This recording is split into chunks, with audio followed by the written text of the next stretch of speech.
చూద్దాం సార్. ప్రకాశం బ్యారేజ్ చరిత్రలోనే అతిపెద్ద వరద సార్ ఇది. 11.4 లక్షల క్యూసెక్కుల వరద ప్రవాహం. ఇటువంటి వరద ప్రవాహం ఉన్నప్పుడు అసలు ప్రకాశం బ్యారేజ్ తట్టుకుంటుందా అనే అనుమానం కూడా కొంతమంది కలిగింది సార్.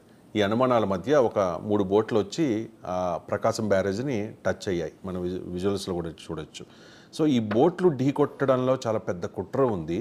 వైఎస్ఆర్ కాంగ్రెస్ పార్టీ నాయకులు ఉద్దేశపూర్వకంగానే ప్రభుత్వానికి చెడ్డ పేరు తేవాలనే ఉద్దేశంతో ఈ బోట్లను గొల్లపూడి నుంచి వాటిని వదిలేరు. ఇంకా రకరకాల ప్రచారాలు అయితే జరుగుతూ ఉన్నాయి సార్. నిజంగా ఇదే జరిగితే అంతకు మించిన దారుణం ఇంకొకటి లేదు. ప్రకాశం బ్యారేజీకి ఏదైనా ప్రమాదం జరిగితే ఎన్ని లక్షల మందికి, ఎన్ని వేల ఎకరాలు, ఎన్ని లక్షల ఎకరాలకి, ఎన్ని కోట్ల మందికి ఎఫెక్ట్ ఉంటుంది సార్, డైరెక్ట్గా ఇండైరెక్ట్గా. అంటే ఆల్రెడీ మనం మార్నింగ్ నుంచి చూస్తూ ఉన్నాము. నందిగం సురేష్కి సంబంధించి కొంత పాత్ర ఉన్నట్టు, అలాగే మిగిలిన వైసీపీ నేతల పాత్ర ఉన్నట్టు, వాళ్ళు ఒక చోట నుంచి బోట్లను పంపించినట్టు గొల్లపూడిలో ఆ 3 బోట్లను చాలా పలుచని ఒక వైర్తో దాన్ని కట్టి అక్కడ స్థానికులు వార్న్ చేస్తూ ఉన్నా కూడా వరదలో కొట్టుకుపోతాయని చెప్పి వాటిని ఉద్దేశపూర్వకంగా ఇదంతా చేశారు అన్నది ఒక ఆరోపణ సార్. దీనికి సంబంధించి కొన్ని సెక్షన్ల కింద కేసులు కూడా నమోదయ్యాయి. ఏంటి సార్ ఇది? మొదటిది ఏంటంటే, ఇప్పుడు కేసులు పెట్టారు, తప్పకుండా వాటిని చట్ట ప్రకారం విచారించాలి, తేల్చొచ్చు. ఇది కొత్త పాయింట్ కూడా కదా. ఎందుకంటే వరదల 2-3వ రోజే చంద్రబాబు నాయుడు ఈ సందేహాలు ఉన్నాయి, మాకు కుట్ర ఇవన్నీ అన్నారు. నేను ఆ రోజు కూడా అన్నాను, కుట్ర ఆరోపణలు చాలాసార్లు వస్తున్నప్పుడు కుట్ర ఆరోపణను కోర్టులో సబ్స్టాన్షియేట్ చేసి కోర్టును ఒప్పించాల్సిన బాధ్యత పోలీసుల మీద, దర్యాప్తు అధికారుల మీద, ప్రభుత్వం మీద ఉంటుంది. తప్పకుండా ఇవైతే మామూలుగా రాలేదు. ఎందుకంటే అక్కడ ఇసుక దీనికి తీసుకుపోవడానికి, అలాగే చేపలు పడడానికి రకరకాల పద్ధతుల్లో ఉన్న బోట్లు ఎక్కువ భాగం వైసీపీ వాళ్ళ అధీనంలో ఉన్నాయి. 5 ఏళ్ల నుంచి వాళ్ళే అధికారంలో ఉన్నారు కాబట్టి టీడీపీకి అక్కడేమో ఆధిపత్యం లేదు. ఈ బోట్ల మీద వాళ్ళ రంగు కూడా ఉంది. ఇంకో పెద్ద పాయింట్ నాకు ఎవరో చెప్పారు, బోట్లలో మెషిన్ కూడా ఉంటుంది. దాని 2 కోట్లు ఉంటుంది ఆ బోటు విలువ దాదాపు. ఇక్కడ నీళ్ళల్లో కొట్టుకొచ్చిన బోట్లకు ఆ మెషిన్ లేదు. మిషన్ అంటే ముందే తొలగించారా? ఎందుకు తొలగించారు? వాడకంలో ఉన్న బోట్లు నీళ్ళల్లో ఉండి కొట్టుకొచ్చాయనుకుంటే మెషిన్ తొలగించి ఉండకూడదు. 2 కోట్ల విలువైన వాటిని ప్లాస్టిక్ తాడుతో కట్టి ఇంత దుమారం వస్తుంటే అలా పోనీ అని వదిలేశారా? కాబట్టి అనుమానించేటటువంటి అవకాశం తప్పకుండా ఉంది.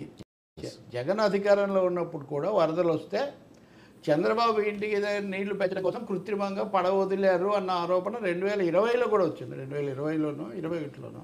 అందువల్ల ఇలాంటి ఆరోపణలు కొల్లు రవీంద్ర చేశారు, నిమ్మల రామానాయుడు మంత్రులు వాళ్ళు చేశారు, చంద్రబాబు కూడా చేశారు. దాన్ని వాళ్ళు తేల్చొచ్చు. అయితే నిన్నటి నుంచే వైసీపీ వాళ్ళ మీడియాలోనేమో అసలు ఏమీ కాదు, అది రామ్మోహన్ ఆయనకు సంబంధించింది అని అంటున్నారు. ఆయనది కాదు, ఉషాద్రి అని అయింది. ఉషాద్రికి మాకు పార్టీకి ఏం సంబంధం లేదు, ఈ పద్ధతిలో వాళ్ళు చెప్తున్నారు. టీడీపీ వాళ్ళ వాదన ఏంటంటే, నందిగం సురేష్తో సహా వీళ్ళందరూ ఇసుక దోపిడీకి వీటిని వాడుకుంటూ అక్కడ వీటి ద్వారా అదుపు చేశారు, ఈ పడవలు వీళ్ళే వదిలేరు కావాలని, అందుకనే లూజ్గా కట్టారని. వీటి మీద తప్పకుండా దర్యాప్తు జరిపి నిజానిజాల ఆధారాలు చేయొచ్చు. వీటి వరద చర్చ వేరు.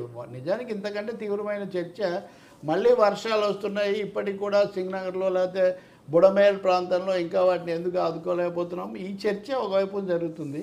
నేను దీని మీద నిన్న ఒక కామెంట్ కూడా చేశాను.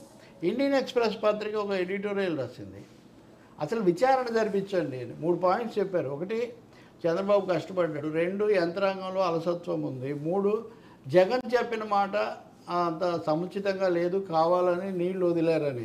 ఈ 3 పాయింట్లకు తోడు ఇదిగో ఈ పడవల పాయింట్, ఇంకా అలాగే చెప్పాలంటే ఆయన రాధాకృష్ణకు సంబంధించినటువంటి పవర్ ప్లాంట్ కోసం ఇది చేసిందనే పాయింట్, ఇవన్నీ కూడా కలిపి విచారణ జరిపించండి. ఇప్పుడు మీడియాలో ఎవరికి వాళ్ళు కుట్ర అంటాం, వాళ్ళు కాదంటాం, ఖండించడం, ఈ చర్చ కంటే ఈ 5 అంశాల మీద, నీళ్లు వదలటము, అలసత్వము, పడవలు, ప్లాంటు, ఇంకా పంపిణీలో వైఫల్యాలు, వాటెవర్ ఇట్ ఈస్, ఈ అంశాలన్నీ కలిపి ఒక సమగ్ర విచారణ జరిపిస్తే భవిష్యత్తు కూడా మేలుగా ఉంటుంది కదా.